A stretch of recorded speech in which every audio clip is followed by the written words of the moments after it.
Magandang araw mga ka-Agham. Ngayon ay tuturuan ko kayo kung paano ba mag-convert ng PDF ng pinakamadaling paraan. For example, ito ang inyong PDF file at gusto mo siyang i-convert into Word.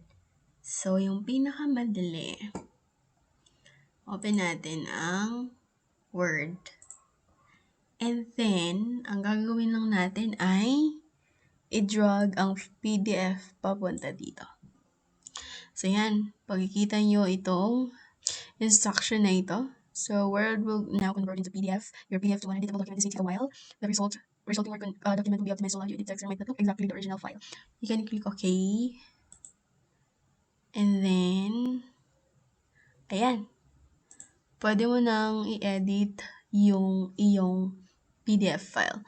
So, yan yung PDF at andito na siya ngayon sa Word. So, ganun lang kadali. Madali lang, right? So, I hope may natutunan kayo. Paalam!